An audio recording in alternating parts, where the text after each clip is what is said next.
मैं शपथ लेता हूँ कि विद्यार्थी मेरे धर्म में मानवता की सेवा करना मेरा परम लक्ष्य है। राष्ट्र की उन्नति में मैं सदैव तत्पर रहूंगा। अपने कर्तव्य मार्ग पर आगे बढ़ते हुए एक स्वच्छ, सुंदर तथा भ्रष्टाचार मुक्त मैं भारत का निर्माण करूंगा। जय हिंद। तो हम लोग मूल अधिकार पढ़ रहे थे, सब कुछ भूल गए होंगे कि याद है कुछ थोड़ा बहुत? याद है? मूल अधिकार किस भाग में है?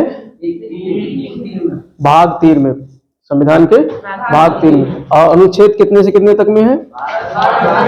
12.5 से 12.5 से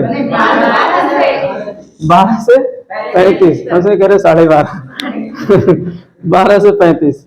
लेकिन मेन मूल जो अधिकार है वो कहां से शुरू होता है? 14 से। ठीक है, 14 से लेकर के 32 तक है मेन। 33, 34, 35 ये अलग है, उसको बताएंगे, चर्चा करेंगे। तो यहाँ पर जो है हम लोग थोड़ा सा पुराना रिवाइज कर लेते हैं, काफी गैप हो गया है क्लास में। तो अनुच्छेद 12 में क्या था? राज्य की परिभाषा दी गई थी। मोटा मोटी याद रखना, अनुच्छेद 12 में क्या था? राज्य की परिभाषा थी। और अनुच्छेद 13 में क्या था? जो जितने भी कानून, चाहे पुराने हो चाहे बाद के बनाए जाने वाले कानून हो, अगर वो मूल अधिकारों का हनन करने वाले कानून हो तो वो सुप्रीम कोर्ट और हाई कोर्ट उनको क्या कर सकता है? समाप्त कर सकता है, निरस्त कर सकता है। तो अर्थात कोर्ट को पावर दिया गया है संविधान के मूल अधिकारों की सुरक्षा करने के लिए। संविधान के मूल अधिकारों की रक्षा करने के लिए पावर किसको दिया गया है? न्यायालयों को। तो अनुच्छेद 13 का प्रयोग करते हुए न्यायालय अगर कोई कानून, चाहे पहले बने हुए कानून हो चाहे अभी बन रहे हो कानून, पहले मतलब संविधान लागू होने से पहले, अगर कोई ऐसे कानून जो मूल अधिकारों का क्या करते हैं? हनन करते हो, तो उनको शून्य घोषित कर सकता है। यानी न्यायिक पुनर्विलोकन, यानी जुडिशियल रिव्यू कहते हैं अंग्रेजी में इसको। तो जुडिशियल रिव्यू अर्थात न्यायिक समीक्षा, न्यायिक पुनर्विलोकन करने का अधिकार अनुच्छेद 13 के तहत कोर्टों को दिया गया है। ठीक, तो 13 हो गया। अब 14 से लेकर के और जो हमारा मतलब 35 तक का जो मूल है, मेन तो 32 तक ही है, तो उसमें सबसे पहले 14 से लेकर 18 तक क्या है? समता का या समानता का अधिकार। समता का या समानता का अधिकार है किसमें? अनुच्छेद 14 से लेकर के 18 तक। और उसके बाद में क्या है? उसके बाद में स्वतंत्रता का अधिकार, अनुच्छेद 19 से लेकर के 22 तक। सारा मैंने पढ़ा दिया था। अनुच्छेद 19 से लेकर 22 तक क्या है? स्वतंत्रता का अधिकार। और उसके बाद में शोषण के विरुद्ध अधिकार, 23 और 24। 23 और 24 क्या है? शोषण के विरुद्ध अधिकार। और इसके बाद में 25 से लेकर के 28 तक जो है वो धार्मिक स्वतंत्रता का अधिकार, यानी अपने धर्म से संबंधित जो भी बातें हैं उससे जो है अधिकारों में सुरक्षा प्रदान की गई है। तो धार्मिक स्वतंत्रता का अधिकार अनुच्छेद 25 से लेकर के 28 तक है। इसके बाद में 29 और 30 क्या है? इसमें जो है संस्कृत और शिक्षा से संबंधित मूल अधिकार, संस्कृत और शिक्षा से संबंधित मूल अधिकार अनुच्छेद 29 और 30 में। और अनुच्छेद 31 जो था वो था संपत्ति का अधिकार। किसका अधिकार था? संपत्ति का अधिकार, उसे खत्म कर दिया गया है। और अनुच्छेद 32 है संवैधानिक उपचारों का अधिकार। तो ये खत्म होकर के संपत्ति का अधिकार कुल कितने बचे? 6। कुल 6 मूल अधिकार बचे। तो 6 के आपको नाम याद होने चाहिए। यानी संविधान जब बना था उस समय 7 मूल अधिकार थे, और संपत्ति का अधिकार जो अनुच्छेद 31 में था और अनुच्छेद 19(1) में था थोड़ा सा, तो दोनों क्या कर दिए गए? हटा दिए गए। और 300A में 44वें संविधान संशोधन 1978 में उसे कानूनी अधिकार का दर्जा दिया गया। ये यहां तक हम लोग पढ़ चुके थे। ठीक, तो आपके याद होना चाहिए, मतलब 6 सीरियल से याद होना चाहिए। समानता का अधिकार, स्वतंत्रता का अधिकार, और शोषण के विरुद्ध अधिकार, और धार्मिक अधिकार, और संस्कृत शिक्षा और संस्कृत से संबंधित अधिकार, और संवैधानिक उपचारों का अधिकार। ये 6 याद होने चाहिए। संपत्ति का अधिकार खत्म करें। तो आज हम लोग अध्ययन करेंगे जो है आर्टिकल 14 से लेकर के आर्टिकल 18 तक का। 14 से लेकर के 18 तक, यानी समता का या समानता का अधिकार। तो समानता का अधिकार अनुच्छेद 14 में दिया गया है। इसमें 2 बातें दी गई है। विधि के समक्ष समानता। किसके समक्ष समानता? विधि अर्थात कानून के समक्ष, इक्वलिटी बिफोर लॉ, कानून के समक्ष। अब कानून के समक्ष जो समानता होगी वो कहां से आया है? इंग्लैंड से लिया गया है। कहां से लिया गया है? इंग्लैंड से। यही से शुरू होता है विधि का शासन।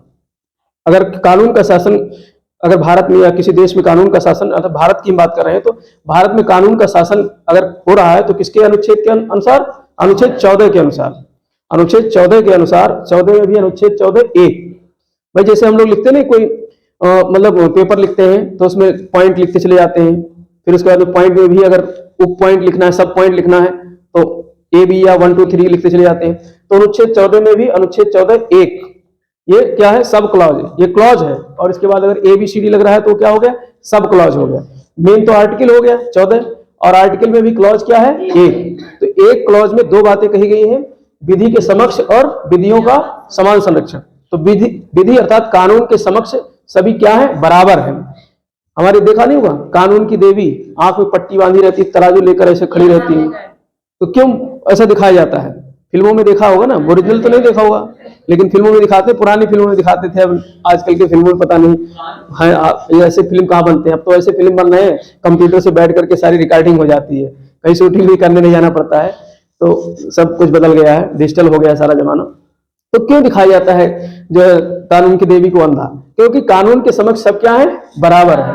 अर्थात चाहे गरीब हो, चाहे अमीर हो, चाहे ब्राह्मण हो, चाहे जो है नीचे जात का हो, चाहे हिंदू हो, चाहे मुस्लिम हो, चाहे ईसाई हो, चाहे सिख हो, सब कानून के समक्ष क्या है? बराबर है। इसी को कहा जाता है विधि के समक्ष समानता। विधि के समक्ष समानता। ठीक। अब यही कारण है कि भारत में कोई भी सरकार आ जाए लेकिन तानाशाह नहीं हो सकती है। जैसे पाकिस्तान वगैरह में हो जाता है ना, अब ईरान में इस समय मारो काट मचा हुआ है, वहां पर दे फांसी सब, मतलब आगे हम लोग 19 पढ़ेंगे अनुच्छेद जो है स्वतंत्रता का अधिकार, तो वहां पर हम चर्चा करेंगे ईरान के बारे में, क्योंकि इसमें बहुत जो है मतलब एक तरीके से बहुत गर्म मुद्दा है। ईरान में जो है वहां पर बोलने की आजादी नहीं है, सरकार के विरोध में अगर कोई बोल रहा है तो उसको फांसी दे दिया जा रहा है। भारत में ये नहीं हो सकता है, क्योंकि भारत में संविधान निर्माताओं ने बहुत ही मतलब चतुराई से ये सारी चीजें डाल दिया है कि भारत में विधि का शासन लागू होगा। यहाँ पे कोई तानाशाह नहीं पैदा हो सकता है। कोई भी सरकार आए, किसी भी पार्टी की सरकार आए, जब तक संविधान में संशोधन नहीं किया जा सकता है तब तक शासन यहाँ पर विधि का ही रहेगा, कानून का ही। बेशक कोई किसी भी प्रकार का व्यक्ति वहां पहुंचेगा, शासन उसको इसी के अनुसार करना होगा, नहीं तो फिर क्या होगा? मतलब सुप्रीम कोर्ट, हाई कोर्ट को अधिकार दिए गए हैं। ऐसे कोई नियम अगर बनाए जाते हैं जो मूल अधिकारों का हनन होता है तो उनको खत्म कर देना, अनुच्छेद 13 के आधार पे। तो विधि के समक्ष समानता ये जो है कहां से लिया गया है? इंग्लैंड से। और सबसे पहले जो है विधि का शासन होगा, ये किसने कहा था? एवी डायसी ने। तो प्रश्न यहां से भी कभी आ जाता है कि कानून के शासन की बात किसने की थी? सबसे पहले एवी डायसी ने। तो एवी डायसी ने कानून के शासन की बात की थी, और ये लिया गया है कहां से? इंग्लैंड से। कानून मतलब कानून के समान सभी क्या होंगे? बराबर होंगे। कानून के समक्ष सभी समान होंगे, बराबर होंगे। दूसरी बात कहता है विधियों का समान संरक्षण।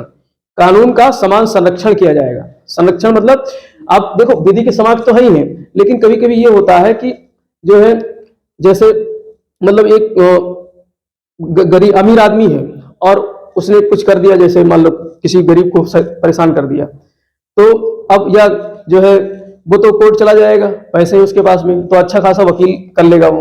लेकिन गरीब बेचारा वो तो पैसे खर्च नहीं कर सकता है उतना हैवी वकील लेने के लिए। तो यहाँ पर कोर्ट की जिम्मेदारी क्या बनती है? कोर्ट उस गरीब व्यक्ति को सरकारी वकील फ्री में मुहैया कराएगा, फ्री में मुहैया कराएगा। तो ये प्रावधान कहता है कि विधियों का संरक्षण भी करना है। जो कानून बनाया गया समानता का, उसका क्या करना है? संरक्षण भी करना है। ऐसा नहीं कि जो है यहाँ पर अमीरी और गरीबी है तो एक पैसे वाला जो है पहुंच जा रहा है जो है सुप्रीम कोर्ट, हाई कोर्ट लड़ने के लिए, और गरीब बेचारा जो है उसका पैसा नहीं है। तो यहाँ पर वो अगर दरखास्त देता है तो कोर्ट की जिम्मेदारी है, कोर्ट उसको सरकारी वकील फ्री मुहैया कराएगा जिससे उसके केस को सुनाएगा। तो इसी को कहते हैं विधियों का संरक्षण।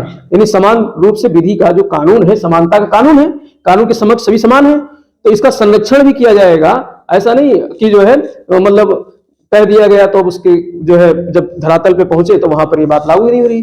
तो इसीलिए दूसरा पॉइंट कहा गया है विधियों का समान संरक्षण। अब यहाँ पर एक सबसे अच्छा उदाहरण आप समझो, जैसे तुम सब क्या हो, गांव से हो, ठीक है, और पैसा है नहीं कि तुम जो है दिल्ली जा करके वहां पर कोचिंग कर सको।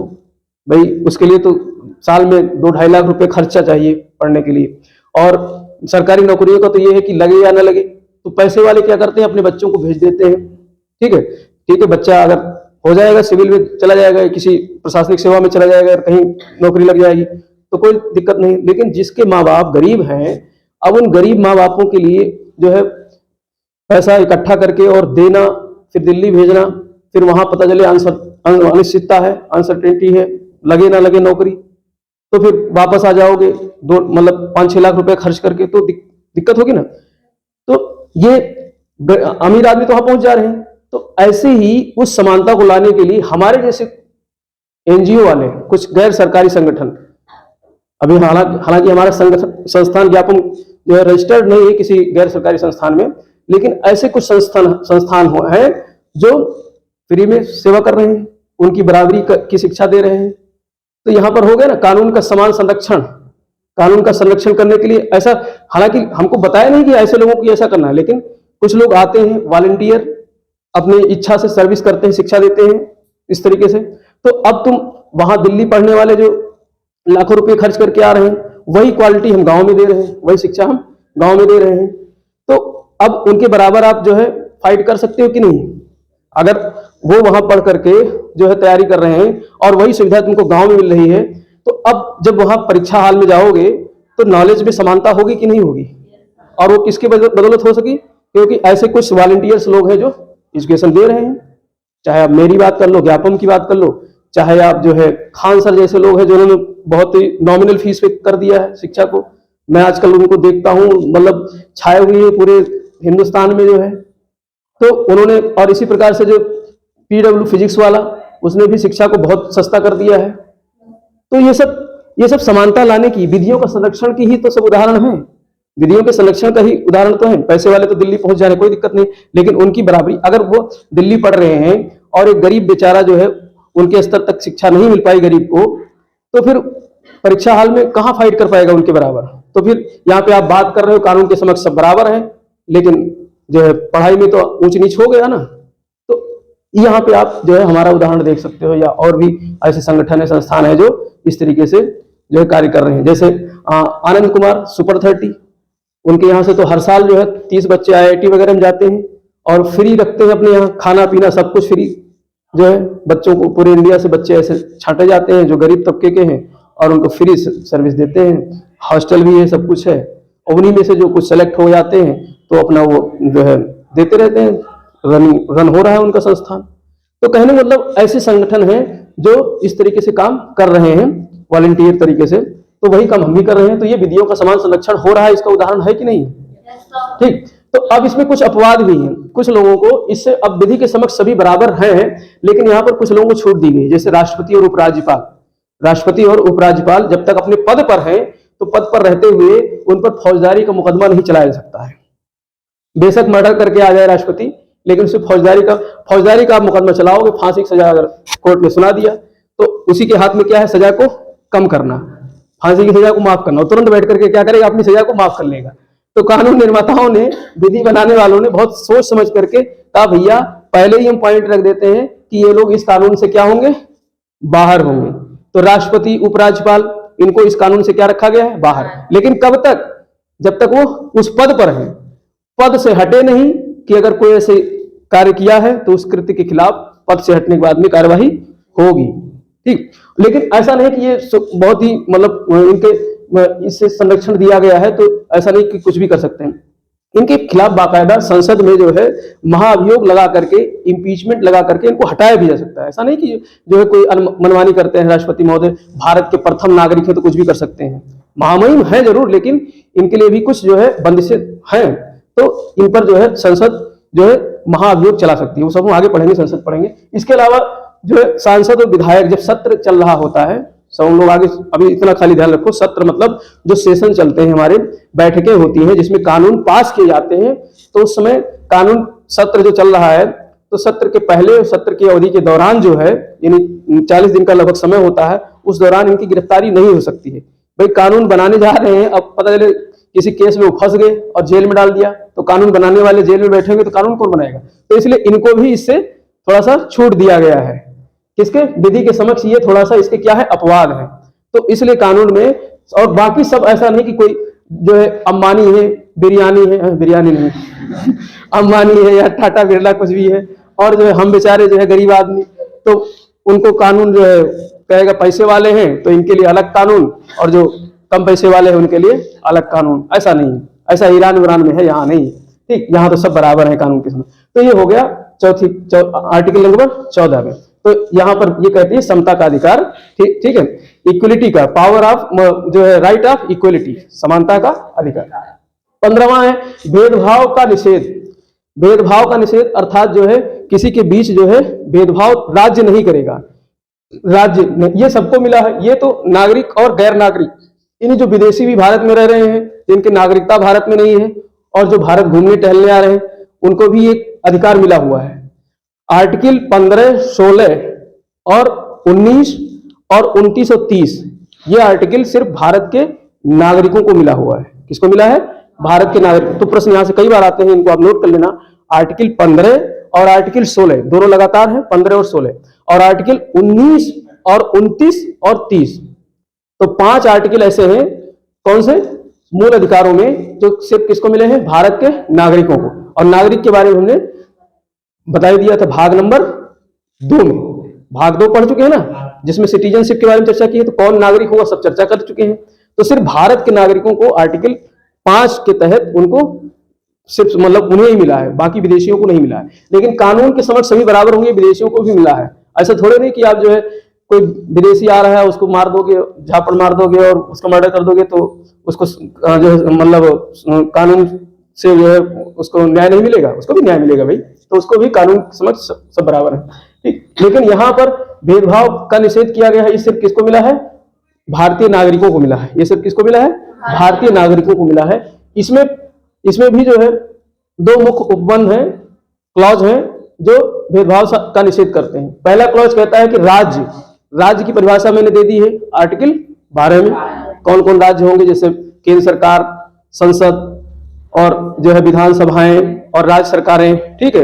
और क्षेत्रीय जो है जो मतलब हाँ क्षेत्रीय सरकारें होती हैं, जैसे नगर पालिका और ग्राम पंचायत वगैरह, ठीक है। और अन्य प्राधिकरण जितने भी होते हैं, रेलवे बोर्ड, LIC, ये सब जो है। तो इस प्रकार से राज्य की परिभाषा में तो राज्य जो है 5 आधारों पर भेदभाव नहीं करेगा।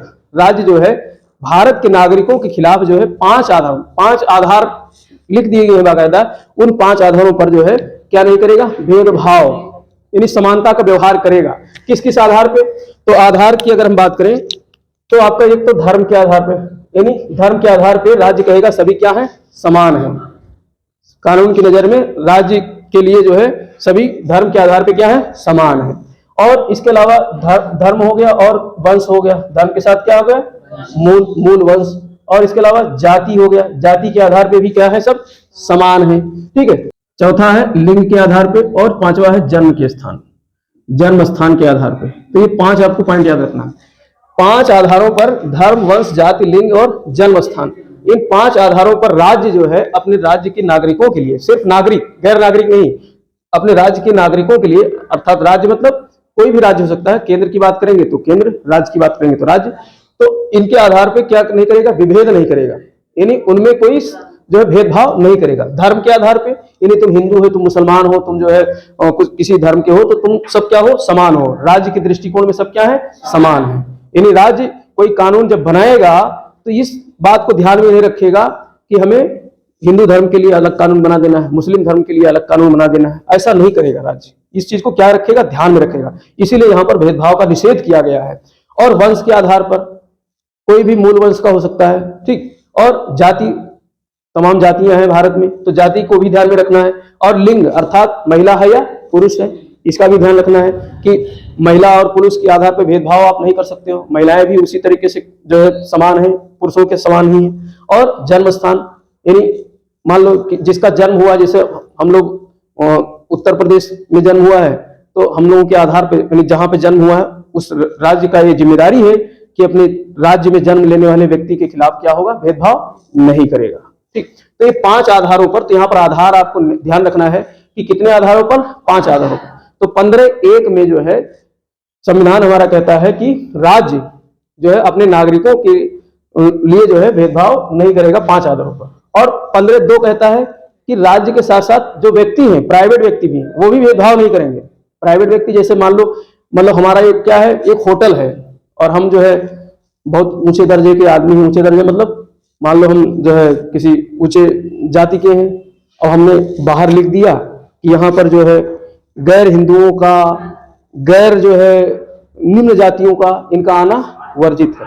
तो ऐसा हम नहीं कर सकते हैं, ऐसा प्राइवेट व्यक्ति तो करेगा ऐसा, तो ऐसा जो है प्राइवेट व्यक्ति भी नहीं कर सकता है। तो यहाँ पर प्राइवेट व्यक्तियों को भी जो है उनसे भी कहा गया है कि जो राज्य के प्राइवेट व्यक्ति हैं अर्थात निजी व्यक्ति हैं, जो कोई इन पांचों के आधार पे धर्म, वंश, जाति, लिंग, जन्म स्थान के आधार पे विभेद नहीं करेंगे। किसी होटल में, किसी सराय में, ठीक है, किसी दुकान में, किसी व्यवसाय में, मान लो हमने कोई व्यवसाय खोल लिया, कोई मतलब कंपनी खोल ली, अब कंपनी ये कहे कि भैया तुम हिंदू नहीं हो, अरे तुमको नहीं रखेंगे, हटो, तो ऐसा नहीं कर सकते हैं। ठीक है, ये अगर कोई जैसे मकान मालिक के यहाँ कोई किराए पे कमरा देखने गया, अब वहां पे मना कर दे भाई तुम गैर हिंदू हो, तुमको हम नहीं रखेंगे, अगर उसने कोर्ट प्रूफ के साथ कोर्ट में शिकायत कर दी तो फिर उसके खिलाफ कार्रवाई हो जाएगी, क्योंकि हमको क्या मिला है, भेदभाव के खिलाफ जो है अधिकार मिला है कि हमारे साथ कोई भेदभाव नहीं कर सकता, चाहे राज्य हो चाहे कोई निजी व्यक्ति हो। तो ये दोनों को मिला है, राज्य के साथ साथ में, राज्य के साथ और व्यक्तियों के खिलाफ भी जो है अधिकार व्यक्तियों को मिला हुआ है। ठीक, तो ये लेकिन यहाँ पर कुछ विशेष प्रावधान, अब अगर ऐसा रहेगा तो दिक्कत हो जाएगी, क्योंकि बहुत सारे चीजें हमारे देश में जो है अभी भी समानता नहीं है। तो देखो इस कानून का मकसद क्या था कि जो बड़े हैं, जो आगे बढ़ गए हैं, उनको तो और आगे बढ़ते देना है, लेकिन जो नीचे रह गए हैं उनको ऊपर उठाना है। तो उनके लिए विशेष प्रावधान भी किया गया है हमारे संविधान में, उसके लिए विशेष प्रावधान भी किया गया। जैसे मतलब महिलाओं का जो है काफी उन्नयन कम हुआ था, महिलाएं बहुत पिछड़ी थी, तो महिलाओं के लिए, बच्चों के लिए विशेष प्रावधान अनुच्छेद 15(3) में किया गया है। अनुच्छेद 15(3) में महिलाओं और बालकों के लिए छूट दी गई है कि राज्य इनके लिए विशेष कानून बना सकते हैं। तो राज्य के लिए उन्मुक्तियां दी गई हैं कि कुछ विशेष उन्मुक्तियां मतलब छूट दी गई हैं अनुच्छेद 15(3) के तहत कि महिला और बालकों के लिए विशेष कानून बना सकते हैं। जैसे महिलाएं नौकरी पे जाती हैं, ठीक, अब महिलाएं जो है मान लो बच्चा होना, डिलीवरी होनी है, तो फिर वो प्रसूति अवकाश की हकदार है, उनको जो है सरकार की तरफ से कानून बना करके उन्हें क्या दे दिया गया जो है कि वो डिलीवरी के समय जो है 6 महीने या जितने भी समय का अवकाश होगा उतने अवकाश पे वो सवेतन घर पे रहेंगी, उनको वेतन भी मिलता रहेगा, ऐसा नहीं कि वेतन काट लिया जाए। अब पुरुष कोई पहुंच जाए तो भैया महिलाओं को तुमने दिया, हमें भी दो ये, क्योंकि हमारा क्या है, अधिकार है। तुमने कहा है कि भेदभाव का निषेध किया जाएगा, राज्य से कहेंगे, सरकार से कि हमारा मूल अधिकार है कि हम लिंग, और यहाँ लिख दिया गया लिंग के आधार पर महिला और पुरुष क्या है, समान होंगे, लेकिन तुमने तो महिलाओं को जो है प्रसूति अवकाश दे दिया, मातृत्व अवकाश दे दिया, तो हमको भी तो दो। तो ऐसा नहीं, इसलिए वो कहेंगे कि भैया पढ़ लो, अभी आगे जाकर के तुमने खाली इतना ही पढ़ा है, 15(1) पढ़ा है, ठीक है, 15(2) पढ़ा है, लेकिन 15(3) और पढ़ के आ जाओ, अभी तुमने क्लास सही की नहीं है, तो 15(3) वहां पे जो है स्पष्ट जो है संविधान में लिख दिया है कि महिला और बालकों के लिए विशेष प्रावधान किया जाएगा। बालकों को पोषाहार देना, अब भाई जो राष्ट्र का विकास कब होगा, जब बालक हमारे क्या होंगे, हेल्दी होंगे और जो है उनका मतलब पौष्टिक आहार मिलता रहेगा। तो इसीलिए पोषाहार की व्यवस्था की जाती है। आंगनबाड़ी कार्यक्रम क्यों चलाया जा रहा है, इसी के आधार पे, यही अनुच्छेद 15(3) के आधार पे ही बालकों के विकास के लिए आंगनबाड़ी कार्यक्रम चलाए गए कि उनको पढ़ाई के साथ साथ में उनका जो है शारीरिक विकास भी होना है। जब शारीरिक विकास होगा तो उनका मेंटल डेवलपमेंट भी होगा, मानसिक विकास भी होगा, तो वो फिर राष्ट्र के भावी नागरिक हैं और राष्ट्र के निर्माता हैं, तो इसलिए उनके लिए विशेष प्रावधान रखा गया। अब यहाँ पर कोई बड़ा आदमी पहुंच जाए, कहे भैया तुम बच्चों को दे रहे हो जो है पोषाहार, चलो हमको भी दो, तुम तो कहे हो कि जो है समानता का भाव किया जाएगा, अरे नहीं, उसको भी पढ़ लो, अनुच्छेद 15(3) का भी पढ़ लो, उसमें बालकों के लिए विशेष प्रावधान किया गया है। तो यहाँ पर ये हो गया। इसके अलावा 15(4) ये कहता है कि हमारे राष्ट्र में जो है बहुत समय से ऊंच नीच का भेदभाव रहा है, तो कुछ सामाजिक और शैक्षणिक रूप से क्या है, पिछड़े हैं। यहाँ पर स्पष्ट नहीं खोल के कहा है कौन है पिछड़े, लेकिन सामाजिक और शैक्षणिक रूप से कुछ पिछड़े हैं, तो हम कह सकते हैं अन्य पिछड़ी जातियां, ओबीसी, SC ST, तो ये सब पिछड़ी जातियां हैं, इनके लिए भी विशेष प्रावधान राज्य कर सकता है। इनके लिए क्या कर सकता है, जैसे संसद में, विधानसभाओं में, इनमें जो है सीटों का आरक्षण कर दिया गया है कि जो है एक समानता बनी रहे। तो अब इस चीज को लेकर के आप यहाँ नहीं कह सकते हो कि राज्य हमारे खिलाफ क्या कर रहा है, भेदभाव कर रहा है। तो यहाँ पर आरक्षण की बात यहाँ से शुरू हो जाती है। जो आरक्षण का मुद्दा है संविधान में ही कहीं ना कहीं व्यवस्था लिखा हुआ है। तो अनुच्छेद 15(4) ये कहता है कि सामाजिक रूप से, शैक्षणिक रूप से जो पिछड़ी जातियां हैं उनके उन्नयन के लिए, उनके विकास के लिए राज्य स्पेशल प्रोविजन कर सकता है। राज्य क्या कर सकता है? स्पेशल प्रावधान कर सकता है। जैसे संसद भवन में, संसद वगैरह में, मतलब सांसद की सीटों में और विधायकों की सीटों में, उसमें आरक्षण दे सकता है। ठीक, इसके अलावा 15(5) कहता है कि जो यही है सामाजिक और शैक्षणिक आधार पे जो पिछड़ी जातियां हैं, ओबीसी, एससी, एसटी, इन जातियों के लिए शैक्षणिक आरक्षण दिया जाएगा। क्या दिया जाएगा? शैक्षणिक आरक्षण, यानी शिक्षा में जो है आरक्षण दिया जाएगा। तो इसमें जैसे सीटें रिजर्व कर दी जाएंगी, जैसे IITs वगैरह है, मेडिकल की सीटें हैं, या फिर स्कूल में जो है वजीफा वगैरह का प्रावधान कर दिया गया है। क्यों? क्योंकि इनको अभी समाज में बराबर पर लाना है। भाई समानता की बात हम कर रहे हैं ना, तो समाज में बराबर लाना है, और बराबर तभी आएंगे जब जो आगे बढ़ रहे हैं उनको बढ़ते देना है, और जो नीचे हैं उनको भी ऊपर लाना है, तभी तो बराबरी आएगी। तो यहाँ पर इसलिए संविधान ने खोल करके सब चीज लिख दिया है। ऐसा नहीं सिर्फ यही चीज कह दिया है कि भेदभाव का निषेध करेंगे। सिर्फ अगर यही बात होती तो आज कितनी बड़ी खाई होती भारत में। अमीर अमीर बने रहते, गरीब गरीब बने रहते, दबे कुचले बने रहते, और जो है जो आगे बढ़ी जाती है वो आगे बढ़ी रहती। लेकिन बहुत शानदार तरीके से यहाँ पर इस चीज को डिजाइन कर दिया हमारे संविधान निर्माताओं ने। तो यहाँ पर उनके लिए विशेष व्यवस्था कर दी। और 15(6) में एक नया प्रोविजन जोड़ दिया गया, 103वां संविधान संशोधन किया गया। कौन सा? 103वां 2019 में 15(6) में एक क्लॉज जोड़ दिया गया। इसमें जो आर्थिक रूप से जो पिछड़े मतलब जो सवर्ण थे आर्थिक रूप से, EWS, इकोनॉमिक वीकली सेक्शन कहा गया है। EWS मतलब इकोनॉमिक वीकली सेक्शन। लेकिन सवर्ण कौन? सवर्ण जो अगड़ी जातियां हैं उनमें भी कौन है? आर्थिक रूप से पिछड़ी हैं। तो उनके लिए कहा गया कि शैक्षणिक संस्थाओं में 10% सीटें क्या होंगी? आरक्षित होंगी, रिजर्व कर दी जाएंगी। तो ये 2019 में। अब इसके लिए इन्होंने क्राइटेरिया निर्धारित किए कौन ऐसे होंगे जो आर्थिक पिछड़े होंगे। तो उसके लिए उन्होंने कहा कि 8 लाख से कम, 8 लाख या उससे कम जिसकी सालाना की आमदनी होगी वो किसमें माने जाएंगे? EWS।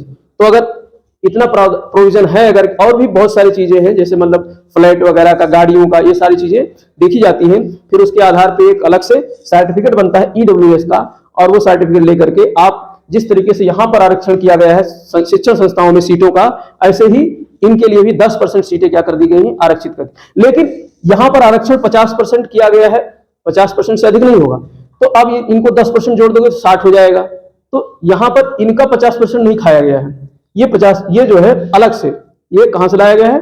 अलग से। जो सवर्ण जातियां थी उन्हीं में से 10% सीट क्या कर दिया गया है? रिजर्व कर दिया गया है EWS के लिए। ठीक, तो ये जो है 103वां संविधान संशोधन किया गया है जो 15(6) में। अभी 16 में पढ़ेंगे तो वहां भी इनका प्रोविजन आएगा। तो इस तरीके से यहाँ पे शिक्षा के लिए, शिक्षा लेनी है तो जैसे IIT वगैरह में जाना है, अगर आपके पास मतलब EWS का सर्टिफिकेट है तो वहां पर जो सामान्य कट ऑफ जाएगी उससे कम कट ऑफ में आपका सिलेक्शन हो जाएगा। ऐसे SC, ST, OBC के लिए भी प्रावधान किया गया है। तो वही प्रावधान जो है 2019 में कर दिया गया 103वें संविधान संशोधन के द्वारा यहाँ। तो ये 15 की बात होगी। अब 16 की बात करते हैं। 16 में कहा गया लोक नियोजन में अवसर की समानता, यानी सरकारी नौकरियों में सबको समान अवसर मिलेगा। सरकारी नौकरियों में सबको समान। अब सबको किसको? राज्य के नागरिकों को, देश के नागरिकों को। मैंने जैसा कि बताया अनुच्छेद 15-16 ये किसको मिलता है? नागरिकों। अब कोई विदेशी आ जाए कहे भैया तुमने कहा है कि सभी को क्या मिलेगा? सरकारी नौकरियों में समानता, तो वो भी कहेगा कि जो है तुम इसमें ये तो लिखे नहीं हो कि सिर्फ नागरिकों को, हमें भी दो। तो इसलिए यहां लिख दिया गया है सिर्फ नागरिकों को। सिर्फ किसको? नागरिकों को। और नागरिक कौन होगा? जो भारत का डोमिसाइल जिसका होगा नागरिक होगा, नागरिकता होगी जिसकी। तो वो प्रावधान से पढ़ा दिए। तो भारत के नागरिकों के लिए अनुच्छेद 16 दिया गया है कि लोक नियोजन अर्थात सरकारी नौकरियों में जो है यहाँ पर सबको समान अवसर दिया जाएगा, सबको समान अवसर दिया जाएगा। ठीक, अब अनुच्छेद 1 कहता है, 16(1) कहता है कि राज्य सरकारी नौकरियों में विभेद नहीं करेगा। सरकारी नौकरियों में भेद नहीं करेगा, सबको समान रूप से नौकरी देगा राज्य। अब वो राज्य केंद्र भी हो सकता है, राज्य भी हो सकते हैं। ठीक, अब अनुच्छेद 16(2) कहता है कि 7 आधारों पर, कितने आधारों पे? 7 आधारों पर विभेद नहीं करेगा। 5 तो यही ले लिया है कौन? 15 वाला ये वाला जो धर्म, वंश, जाति, लिंग और जो है जन्म स्थान, इसके आधार पे। तो 5 तो यही याद रखना है। 5 तो यही याद रखना है। कौन कौन से? धर्म के आधार पर, धर्म, जाति, वंश, ठीक है, और आपका लिंग अर्थात जो है स्त्री या पुरुष होगा, और जन्म स्थान। तो 5 तो यही हो गया, और 2 बढ़ा दिए गए उद्भव के आधार पे। एक बढ़ा दिया गया है उद्भव के स्थान मतलब और निवास, निवास स्थान के आधार पर, निवास स्थान। तो 2 आधार और बढ़ा दिए गए हैं। इन 7 आधारों पर जो है राज्य जो है अपने राज्य के नागरिकों के लिए जो है नौकरियों में विभेद नहीं करेगा। तो ये तो मतलब सीधे सीधे लिख दिया गया है 2 क्लॉज में कि पहला तो बताया गया है कि राज्य, और दूसरे में बताया गया है कितने आधारों पे, 7। इसके अलावा जो भी आधार होंगे उनके आधार पे विभेद कर सकता है।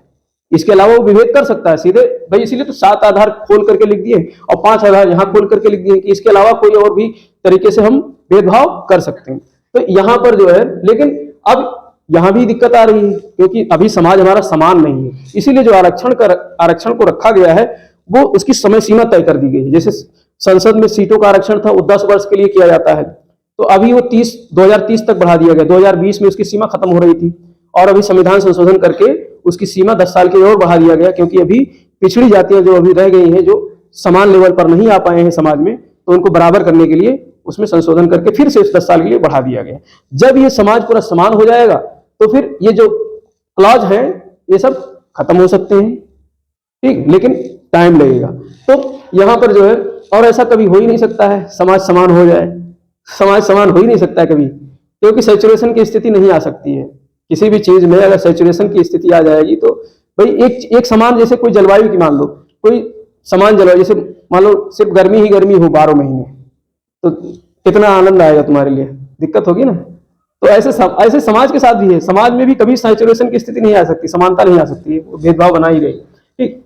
तो इसके लिए कुछ विशेष प्रावधान किए गए हैं कि जो है यहाँ पर कुछ लोगों को आगे बढ़ाने के लिए, अब यहाँ से आरक्षण उठता है, कुछ लोगों को आगे बढ़ाने के लिए विशेष उपबंध भी किया गया है, और राज्य जो है उस पावर का इस्तेमाल करते हुए अपने राज्य के लिए विशेष प्रावधान करता है। जैसे अनुच्छेद 16(3) कहता है निवास स्थान के आधार पर विभेद कर सकता है। यहाँ तो कहा गया निवास स्थान के आधार पर नहीं कर सकता, लेकिन यहीं पर लिख दिया गया निवास स्थान के आधार पर कर सकता विभेद। अगर नहीं करेगा तो उत्तर प्रदेश में सब बिहारी भर जाएंगे नौकरी करने वाले, बिहार में चले जाएंगे, पता चले दिल्ली के निवासी ज्यादा पढ़े लिखे हैं, पता चले उनको दिल्ली नौकरी नहीं मिल रही है तो वो फार्म भर देंगे उत्तर प्रदेश का, वो फार्म भर देंगे बिहार का। तो इसलिए अपने जो है निवास स्थान के आधार पे, जन्म स्थान यहाँ नहीं कहा गया, क्या कहा गया, निवास स्थान। अभी जैसे तुमको राजस्थान की नौकरी लेनी है तो राजस्थान की नौकरी लेने के लिए वैसे तो आप अप्लाई कर सकते हो, लेकिन अगर वहां की आरक्षण लेना है, उस राज्य का आरक्षण लेना है, जैसे कोई मान लो जो है ओबीसी तबके का है या एससी तबके का है और उत्तर प्रदेश रहता है और उसे राजस्थान में नौकरी लेनी है, तो उसको वहां पर सामान्य कैटेगरी में गिना जाएगा, उसके लिए आरक्षण नहीं मिलेगा, क्योंकि यहाँ पर संविधान ने ये बाखूबी दे दिया है कि निवास स्थान के आधार पर राज्य विभेद कर सकता है। तो इसीलिए वहां पर आरक्षण श्रेणी में आपको सीट नहीं मिलेगी। वहां फॉर्म भर सकते हो क्योंकि समानता का अधिकार है पूरे भारत में, तो फॉर्म तो अप्लाई कर सकते हो, लेकिन वहां का विशेष आरक्षण जो छूट है वो आपको नहीं मिलेगी। उसको लेने के लिए वहां का डोमिसाइल बनवाना पड़ेगा। अब ऐसा तो है नहीं कि तुमने जहां जन्म लिया है वहीं की नागरिकता, वहीं का डोमिसाइल बनेगा। नागरिक तो खैर भारत का ही होगा, लेकिन आप कहीं भी जो है बस सकते हो, कहीं भी निवास कर सकते हो। तो उसके कई प्रोविजन है, प्रावधान है। आप उत्तर प्रदेश का निवासी ना होकर के आप मध्य प्रदेश का निवासी बन सकते हो और वहां के लाभ ले सकते हो। वो सब आगे पढ़ेंगे जो है। तो यहाँ पर जो है निवास स्थान के आधार पर राज्य क्या कर सकता है, विभेद कर सकता है। अगर विभेद ना करे तो फिर जो अगले राज्य के लोग हैं ज्यादा पढ़े लिखे, वो सब आकर के और नौकरी करने लगेंगे, उस राज्य की नौकरियों पे सीट ले लेंगे। तो इसलिए ये व्यवस्था की गई है कि भाई भारत में 28 राज्य हैं और सब समान थोड़े नहीं है, बहुत सारे राज्य पिछड़े हुए हैं। तो इसलिए व्यवस्था कर दी गई है कि राज्य अपने स्तर पर जो है निवास के आधार पे, निवास स्थान के आधार पे रिजर्वेशन दे सकती है। ठीक है, तो ये हो गया। अनुच्छेद 16(4) कहता है सामाजिक और शैक्षिक रूप से पिछड़ों को नौकरियों में आरक्षण। सामाजिक और शैक्षिक रूप से पिछड़े जो ओबीसी, एससी, एसटी हैं, इन जातियों को जो है नौकरियों में आरक्षण, क्योंकि इन्हें भी क्या करना है, बराबर लाना है, समाज में बराबर लाना है। तो 50, लेकिन आरक्षण कब कितना होगा, 50%। अगर मान लो 100 सीट है तो 50% सीट तक ही क्या होगा, आरक्षण होगा, उससे अधिक नहीं हो सकता। ठीक, तो ये किसमें कहा गया, अनुच्छेद 16(4) में कहा गया। अनुच्छेद 16(5) में कहा जाता है धार्मिक संस्थाओं में भी जो है उन्मुक्तियां दी गई हैं। अब जैसे कोई मस्जिद है, अब उसमें मस्जिद में कहे भैया कोई हिंदू पहुंच जाए, पंडित पहुंच जाए, तिलक कहे भैया आज से मौलवी हम ही हैं, यहाँ पे हम ही जो है क्या कराएंगे, नमाज कराएंगे, तो फिर दिक्कत हो जाएगी ना। तो इसलिए जो है भाई, क्योंकि कह रहे हैं कि सब जगह लोक नियोजन में समानता होनी चाहिए, लेकिन यहाँ पर जो है धार्मिक संस्थाओं को स्वतंत्रता दी गई है, उनको छूट दी गई है कि वो अपने ही धर्म के लोगों को अपने मंदिर में, मस्जिद में, गुरुद्वारे में रख सकते हैं। ठीक है, अब अगर वो रख रहे हैं, मान लो किसी मस्जिद में कोई पंडित को रख रहे हैं तो वो रख सकते हैं, मतलब वो उनके ऊपर है। लेकिन कोई जा करके कहे मेरा अधिकार है मुझे रखो क्योंकि राज्य में विभेद का प्रतिषेध किया गया है, तो वो नहीं चलेगा। लेकिन अगर कोई नम्रता से कहता है गुरुद्वारे वाला कि भैया पंडित जी को हम अपने यहाँ क्या रख लेते हैं, जो है ग्रंथी रख लेते हैं, ग्रंथ पढ़ने वाला, तो अच्छी बात है, स्वागत है, क्योंकि हम लोग क्या है, सब भाई भाई हैं, तो वो अच्छी बात मानी जाएगी। लेकिन कोई जबरदस्ती नहीं कर सकता है कि हमको मस्जिद में मौलाना बना दो, हमको मंदिर में पुजारी बना दो, कोई दूसरे धर्म वाला। तो इसलिए धार्मिक व्यवस्थाओं को, संस्थाओं को जो है यहाँ पर इनके विशेष उपबंध किया गया है। ठीक, अनुच्छेद 16(6) कहता है कि जो ईडब्ल्यूएस वाले हैं, जो सवर्ण आर्थिक रूप से पिछड़े हैं, ईडब्ल्यूएस इकोनॉमिक वीकली सेक्शन है, जो अगली जातियां हैं, उनके लिए भी नौकरियों में 10% आरक्षण दिया जाएगा। यहाँ पर नौकरियों की बात की गई है, और यहाँ पर 15(6) में हमने किसकी बात की थी? शैक्षणिक संस्थाओं में, मतलब संस्थाओं में पढ़ने के लिए कॉलेज में सीटों का आरक्षण होगा, कॉलेज में सीटों का आरक्षण होगा, तो अनुच्छेद 15(6) कहता है। लेकिन अनुच्छेद 16(6) कहता है कि नौकरियों में आरक्षण होगा, 10% सीटें, अगर मान लो 100 सीट निकल रही है किसी भी नौकरी के लिए, तो उसमें 50% तो आरक्षण हो जाएगा SC ST OBC, हालांकि पूरा 50% अभी नहीं है, और अलग से 10% आरक्षण किसको मिल जाएगा? EWS को, जिनकी आमदनी 8 लाख या उससे कम है सालाना। ठीक, इसमें परिवर्तन होता रहता है क्योंकि आमदनी तो बढ़ती रहती है हमेशा, तो इसमें परिवर्तन होता रहता है। तो 103वां संविधान संशोधन में इसको जोड़ा गया है 2019 में 2 जगह जोड़ा गया है। ठीक है, तो ये 16वां आर्टिकल हो गया। अब बचता है 17 और 18। आर्टिकल 17 कहता है अस्पृश्यता का अंत, छुआछूत का अंत होगा। छुआछूत का क्या होगा? अंत होगा, क्योंकि भारत में बहुत ये चीज बहुत समय से रहा है, हमारे जो है प्राचीन समय से व्यवस्था रही है। तो इसलिए कानून निर्माताओं ने, संविधान बनाने वालों ने यहाँ पर इस चीज को भी रखा है। तो अनुच्छेद 17 कहता है कि छुआछूत का क्या होगा? अंत होगा। राज्य जो है, राज्य और प्राइवेट व्यक्ति दोनों के खिलाफ है, राज्य और प्राइवेट व्यक्ति। भाई राज्य भी कोई ऐसा कानून नहीं बनाएगा जिसमें जो है विभेद किया जाए, जो है छुआछूत के आधार पर। अब छुआछूत सिर्फ जाति के आधार पर नहीं हो सकता है, छुआछूत कई प्रकार से हो सकते हैं। ऐसा थोड़ी है कि जाति के आधार पर ही छुआछूत, यहाँ पर कोई ऐसा वो नहीं लिखा हुआ है कि जाति के आधार पर छुआछूत। तो छुआछूत शब्द डाल दिया गया है, मतलब अस्पृश्यता का अंत होगा। अस्पृश्यता यानी वही छुआछूत, मतलब छूने से। लेकिन अब कोरोना बीमारी आ जाए, अब कोरोना में वहां तो छुआछूत का क्या किया गया है? भाई सरकार सीधे कहती है कि जो है 2 गज की दूरी, मास्क जरूरी, और तब तो वहां छुआछूत नहीं करना है ना। तो यहाँ पे जो है ऐसा नहीं, कुछ चीजों के लिए उन्मुक्तियां दी गई हैं। ऐसे जो महामारी टाइप की जो बीमारी होती है फैलने वाली, तो वहां तो छुआछूत नहीं कर सकते हो। अगर छुओगे, संपर्क में आओगे तो बीमारी बढ़ेगी। ठीक है, तो इस चीज से यहाँ पर ऐसा नहीं कि हमको जो है अब कोई किसी कोरोना हो जाए फिर वो सबको छूता फिरते घूमे, कहे संविधान में लिखा है भैया 17 अनुच्छेद का हम पालन कर रहे हैं, संविधान ने कहा है अस्पृश्यता का अंत करेगा राज्य, जो है चलो आओ तुमको टच करते हैं। तो ऐसा नहीं हो सकता है, उसको तुरंत उठा करके जो है डाल दिया जाएगा कहाँ? क्वारंटाइन में, कि जो है तुम अकेले रहो, क्वारंटाइन में रहो, तुम्हारे साथ कोई संपर्क नहीं करना है, माँ बाप भाई बहन कोई नहीं करेगा। ठीक, तो अस्पृश्यता का अंत किया गया है राज्य और प्राइवेट व्यक्तियों दोनों के खिलाफ। जैसे पूजा स्थल में कोई व्यक्ति जाता है तो इस आधार पर उसको नहीं वहां से घुसने नहीं, मतलब घुसने से नहीं रोका जाएगा कि तुम निम्न जाति के हो, तुम जो दूसरे धर्म के हो या इसके हो, उस तरीके से हो। तो पूजा स्थल में जाने से मना नहीं किया जा सकता है। ठीक, सार्वजनिक स्थल, कोई पार्क है या कोई इस तरीके से जो है मतलब सड़क है, जैसे सड़क पे सबका चलने का अधिकार है, ऐसा थोड़ा नहीं कि सड़क बन गई तो सिर्फ इस पे जो है विशेष व्यक्ति ही चलेंगे।